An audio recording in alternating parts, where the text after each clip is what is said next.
আসসালামু আলাইকুম। আমি ইসবাত জাহান নিবা ব্রাহ্মণবাড়িয়া থেকে বলছি। কাছে কিংবা দূরে, দেশ এবং দেশের বাহিরে যে যেখান থেকে আমার ব্লগ ভিডিওটা দেখছেন, আশা করি সবাই অনেক ভালো আছেন। আলহামদুলিল্লাহ, আমিও ভালো আছি।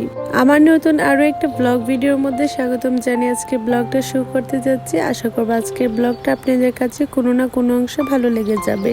তো বাবার বাড়ি আসছি, আজকে হচ্ছে দ্বিতীয় দিন। তো দ্বিতীয় দিনের দুপুরে রান্না বান্না থেকে ব্লগটা স্টার্ট করতেছি। যেহেতু দুপুরে বেশি রান্না থাকে, তো তার জন্য হচ্ছে খুবই তাড়াতাড়ি হচ্ছে ঘুম থেকে উঠে তাড়াতাড়ি হচ্ছে নাস্তা করে আমরা হচ্ছে দুপুর রান্নাটা বসিয়ে দিয়েছি। বাড়ির জামাই বলে কথা, একটু তো আপ্যায়ন বেশি করতে হবে। তার উপরে এই প্রথম শ্বশুর বাড়িতে এসেছে তিনি। মেহমানদের রান্না বান্না করতে আমার কিন্তু বেশি ভালো লাগে। তো তাড়াতাড়ি হচ্ছে রান্নাটা করে নিচ্ছি। বিকালের সময় হচ্ছে একটু বাজারে যাব, কাজ আছে, তার সাথে সাথে হচ্ছে একটু ঘুরতেও যাব আমরা। প্রতিদিনের মতন সবাইকে একটা কথা বলে রাখি, আমার ব্লগ ভিডিওটা যদি আপনাদের কাছে কোনো অংশে ভালো লেগে যায় তাহলে ছোট্ট একটা লাইক দিয়ে আমার পাশেই থাকবে। আর যদি খুব বেশি ভালো লেগে যায় তাহলে আমার চ্যানেল সাবস্ক্রাইব করে রাখতে পারেন। আর যারা এই কাজটা করে রেখেছেন তাদেরকে অসংখ্য ধন্যবাদ। তো এখন হচ্ছে আমি রোস্টটা রান্না করে নিতেছি গ্যাসের মধ্যে, আর হচ্ছে অন্য পাশে হচ্ছে আম্মা মাটির মধ্যে ভাতগুলো অন্য কিছু রান্না করে নিতেছে। যেহেতু তাড়াহুড়া আছে, আর হচ্ছে সাথে বাড়ির কিছু আত্মীয় স্বজনদেরকেও দাওয়াত দেওয়া হয়েছে, তো তার জন্য তাড়াহুড়ার মধ্যে রান্না করা হইতেছে। তো আমার রান্না শেষ। এখানে হচ্ছে কঞ্চার জন্য কিছু বেগুন আর হচ্ছে আলু, তারপর বেরেস্তাও করেছি। তো তারপর অনেক কিছু রান্না করেছি, কিছু হচ্ছে ভিডিও করি নাই, আর কিছু হচ্ছে করেছি যেগুলো আমি পেরেছি। আমি আবার সবগুলো কিন্তু ভিডিও করতে পারি নাই, অনেক ব্যস্ত ছিলাম তার কারণে। তো তারপর হচ্ছে আমার দুই বোন কঞ্চা সাজাইতেছে, আর অন্য পাশে হচ্ছে আমি ভিডিও করতেছি। তো তারপর হচ্ছে সাজানো শেষ, এখন হচ্ছে আমরা সবাই বসে যাব খাওয়ার জন্য। তো আমার চাচাতো বোনেরা এবং হচ্ছে চাচাতো ভাইরা সবাই এসেছে কঞ্চা খাওয়ার জন্য।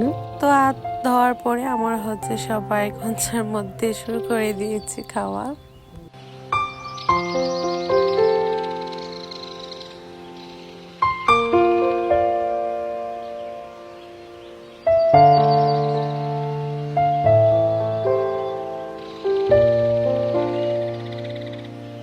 তো খাওয়া দাওয়া শেষ করে হচ্ছে আমি চলে এসেছি আমাদের গাছে আম পাড়ার জন্য। এই গাছে আম কিন্তু অনেক মিষ্টি, আর এই গাছগুলো হচ্ছে আমাদের স্কুলের পাশে, যেহেতু মানে ডিল দিয়ে দিয়ে আমগুলো হচ্ছে পেরে নিব। তো আমার এক ভাই হচ্ছে গাছে উঠেছে, আর এক ভাই হচ্ছে আম কুচতেছে। আর তার সাথে হচ্ছে কিন্তু আমি একটা আম আপনাদের সাথে দেখাইতেছি, মানে অনেক ছোট হলে কিন্তু অনেক মিষ্টি, কোনো টক নেই। তো তারপরে হচ্ছে আমাদের আম পাড়া শেষ, এখন হচ্ছে আমরা ব্যাগের ভিতরে ভরে নিয়েছি। তো তারপরে হচ্ছে আমার দুই ভাইয়ের হাতে ধরিয়ে দিলাম দুইটা। তো তারপর হচ্ছে আমরা দুই বোন রেডি হয়ে গিয়েছি, বাজারে যাব, বাজারে একটু কাজ আছে। তো তারপর হচ্ছে আমরা চলে যাব চা খাওয়ার জন্য। তো আমাদের হচ্ছে বাজারে আমরা হচ্ছে দুইটা জামা দিয়েছি দর্জির কাছে।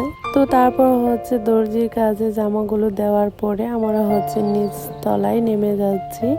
তো তারপর হচ্ছে এসেছে একটা কসমেটিকের দোকানে, তেল কিনবো আর হচ্ছে কিছু টুকিটাকি জিনিস কিনবো। তো কেনাকাটা শেষ করে হচ্ছে চলে এসেছে চা খাওয়ার জন্য। এখানে হচ্ছে সবাই আসে চা খাওয়ার জন্য, এখানকার চা নাকি অনেক মজা। তো তারপর হচ্ছে আমি ঘুরে ঘুরে হচ্ছে বাহিরটা দেখতেছি। তো এখানে হচ্ছে কি কি চা পাওয়া যায় সেগুলো হচ্ছে আমি দেখতেছি। তো এই দোকানটার মধ্যে অনেকটাই ভিড় ছিল, বাহিরেও ভিড় ছিল এবং হচ্ছে ভিতরেও ভিড় ছিল। তো আমরা প্রথমে হচ্ছে অর্ডার করেছি ফালুদা। তো ফালুদা গুলো হচ্ছে ট্রাই করতেছি, ফালুদাটা অনেক মজা ছিল এখানকার। তারপর হচ্ছে আমরা মলাই চা দুইটা অর্ডার করেছি। তো মলাই চা গুলো ভালোই ছিল। তো মলাই চাটা খাওয়ার পর আমরা একটু বাইরে একটু বের হয়েছি। তো তারপরে হচ্ছে চলে গিয়েছি ফুচকা খাওয়ার জন্য।